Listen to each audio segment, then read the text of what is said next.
Hey guys, this is a very cool assisted opening knife. This is the Buck Rush, and I think a lot of people will get this knife for collection purposes mostly. However, a lot of people will probably also, put it into their everyday carry systems and everything like that. So those are kind of, the primary uses I see for this blade. Definitely not a tactical blade or a fighting knife or anything like that. Now the blade on here is just under, or actually just over 2.5 inches long, so a very good utility size for everyday carry and that type of thing. Pretty standard. And the blade is actually made out of 420 HC steel. Now 420 HC steel is actually kind of a lower end steel. It's not on par with a lot of other steels out there. However, I have a lot of experience with it in this model. This is the Buck Vantage Select Small. And what I found with this model is that it's an adequate steel for everyday carry. Not one of the best, but it will get the job done and it will work.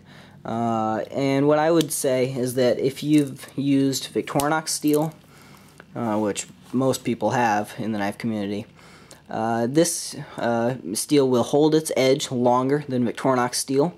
Less corrosion resistant, obviously, but I think that it's adequate. You'll have to sharpen it more than other stuff, but adequate is a good word to put it, a good way to put it. Now, the blade shape on here is lacks a lot of belly. It's pretty almost kind of spear point. There's not a lot of belly in the blade, which means that you're gonna probably get a lot of tip wear on here. Because if you look at a lot of your everyday carry, everyday utility tasks, a lot of them are draw cuts. You're opening a package, cutting into something, whatever. It's draw cuts. Food prep. That's what a lot of your utility is. And with this, you don't have a lot of belly in there, to rock through and cut. So your tip's gonna take a lot of punishment. And this is a good example of kind of what I would prefer in everyday carry. A lot more belly in that blade opposed to this one, and this is going to wear much better over time. So, just a minor criticism though, because I think a lot of people will collect this knife, and I don't think a lot of people that get this knife will put a lot of wear on that tip. Now the blade is somewhat thin, which allows it to come razor sharp. But for this small of a knife, liner lock, I don't think that people who get this are going to be expecting ultimate strength out of this design. It's a lightweight design with a delicate tip, definitely meant for lighter duty type tasks. But that tip does come down to a very fine tip, needle-like in nature. So don't drop it. But it's going to be very delicate, which for some tasks is very good, others not so good. So just understand what you're getting into if you get this knife. And it is hollow ground, and pretty much perfect execution on that hollow grinding. I really like hollow grinding in blades, especially when they start really high up on the blade. A lot of people prefer full flat ground. I think for this design and the looks and everything else, hollow grinding was a good choice. Now, the thumb studs on this knife are very nice. They're riveted on there. They're not mini Torx bit, kind of like on the Benchmade mini grip. That's a Torx bit, so you can take it off. I don't think most people ever take their thumb studs off. I don't. So I don't see any reason why you would. But no issues with it. It's, doesn't cut your thumb up. Easy to get some good purchase on it, and cut out enough that you can get to it. So very nice job on the thumb studs. There's a second way of opening this knife, and it is assisted opening, not to be confused with an automatic. Assisted opening is legal in, I believe it's 48 states. As always, check your own local laws. But there's this thumb flipper on the back. I prefer thumb studs or holes, kind of like on a Spyderco. just because for muscle, memory, reflexes, that's, if I can standardize where I go, no matter what knife I'm opening, that's just better for me. But, if you like the flipper, it's there. Now, the handle on here is made out of aluminum, milled out and everything, and this knife is made in the USA, by the way. So that will add some cost to the design, but a lot of people really like the US manufacturing, as do myself. So that's a big plus. Now, one thing I will say though is that you kind of see those machining marks on there, those circles and swirls. Those are machining marks, and I don't really like seeing those. Some people may think it's kind of cool, and if you like it, that's fine. Each to his own. I think it's kind of I don't really like the looks of it. I don't really want to see that. I just want to see it all polished. So I think they could have done a little bit better job on those machining marks. But some people probably like it. Now, this knife is a liner lock, and some people really don't like liner locks. They in fact hate them. I don't think that they're all that bad if they're executed properly. Now, this liner lock really comes over far, and full engagement on there, as you can see, and it's an adequately thick liner. It's not super thick, kind of like you see on maybe like the Spyderco Persistence. That's a perfectly executed liner lock. Really thick liner on there. But I think that this one will, serve you well for all realistic uses and tasks for this knife. Remember, you have a delicate tip, a thin blade, liner lock. It's not a pry bar, it's not a shovel. It's a knife meant for cutting. This is more of a gentleman's folder, smaller knife. So, keep that in mind. It's not ultimate strength, cut up tires with it. Well, I don't know, maybe you could, but that's another topic.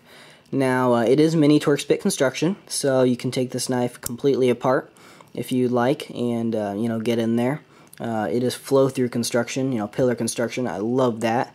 You can blow pocket lint or whatever else out of there, and very easily. And it's one issue I want to address here that is actually kind of a big issue to me, is this safety on there. Because, a lot of people like safeties on their assisted opening knives. I don't so much. A lot of people, it's just peace of mind, I think. Knowing that it won't open in your pocket. I've never had the issue of it opening my pocket on knives that didn't have safeties. So generally, I like to deactivate my safety.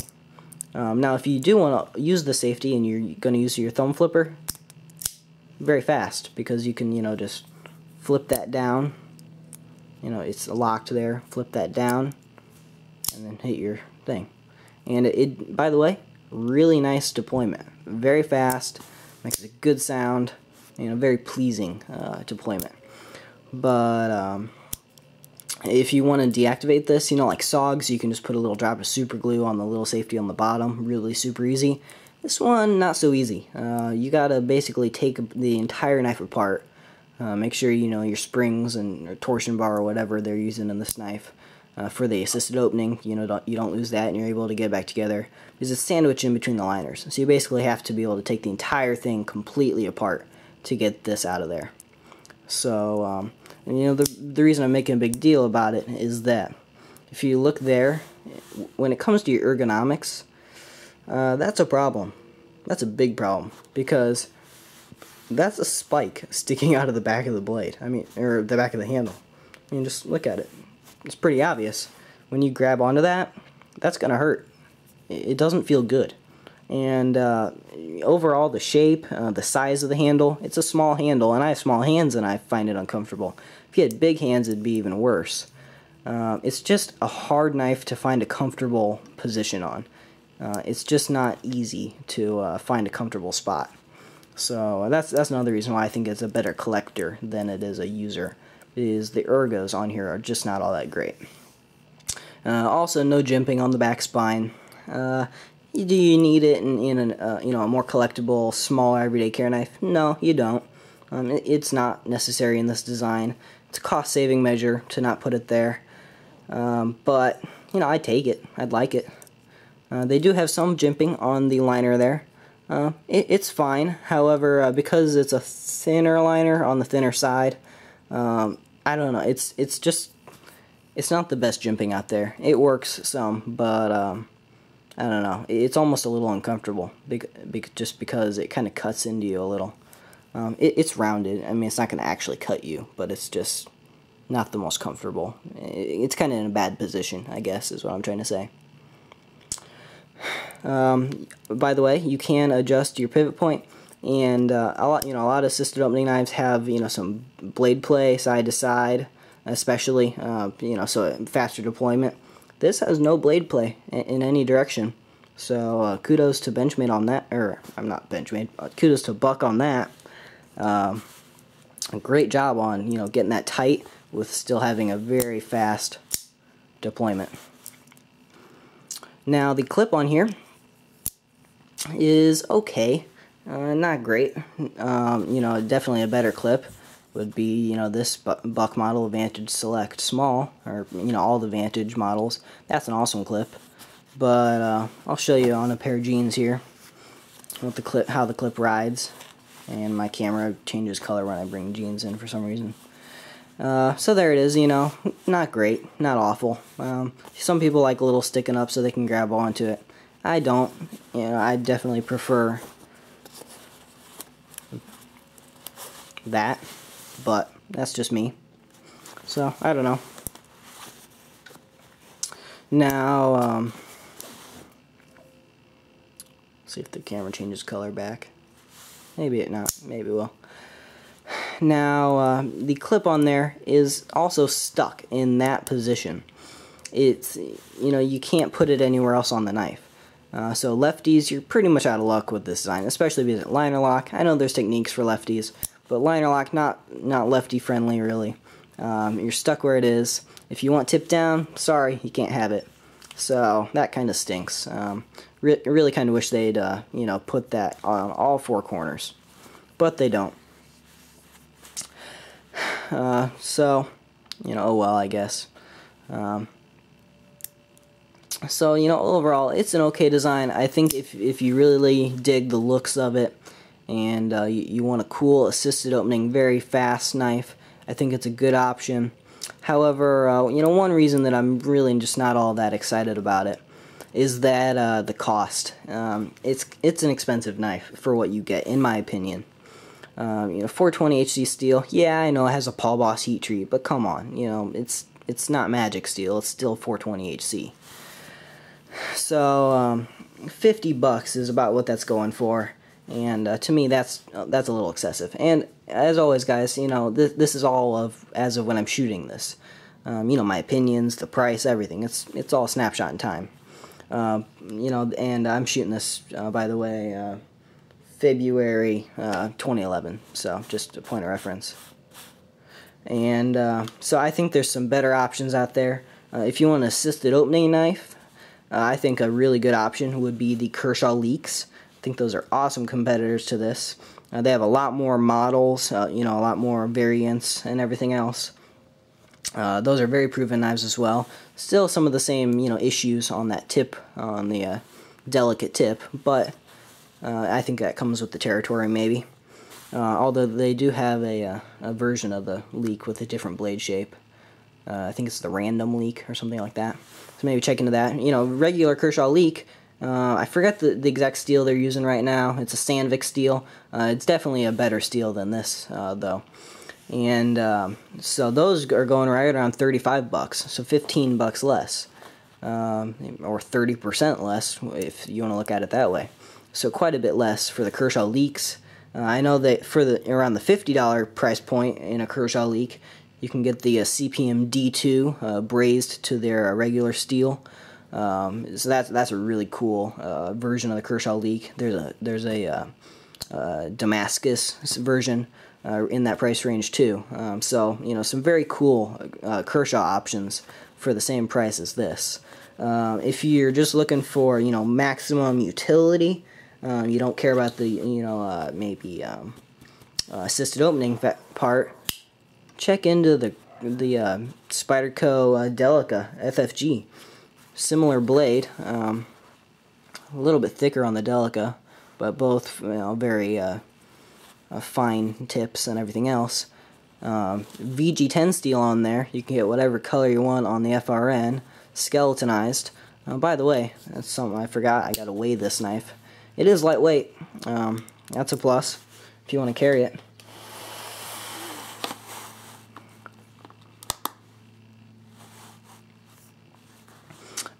So, you know, the Delica, great option. Put that clip anywhere you want on there too. Great knife. So we're measuring in ounces right now. 2.32.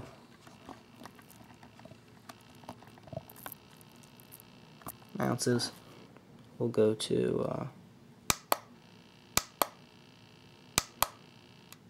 65 point. It's gaining 65.7 grams. So there you go. It is lightweight. So, you know, other options, obviously Spyderco Persistence, that's a bit less. What else? Oh, here's a good one for like half the cost. Gerber Ar 3.0. This one's not assisted, but it's so smooth. I call it the poor man's Benchmade 940 Osborne because it's like that, but it's just so fast for a manual knife. Once you get it, you know, worn in just a little, carry it a little, so fast. So that's an awesome blade. Not very popular, but I love that knife. If you want a buck for a user, come on, Buck Vantage Select Small. That knife, much better user, especially because that blade, same steel. So a lot better options out there, I think. You know, if you want a collector or a user. So just kind of a mediocre knife, and just kind of a okay, whatever, pass it on by, in my opinion. But if it's really connecting with you, it's not a bad knife. Let's put it that way. So there it is, guys. I hope that was helpful. Sorry if you love the knife and I trashed on it, but just being honest. If I'm not honest, what's the point in making a review? So there it is, guys. Have a nice day, and hope that was helpful.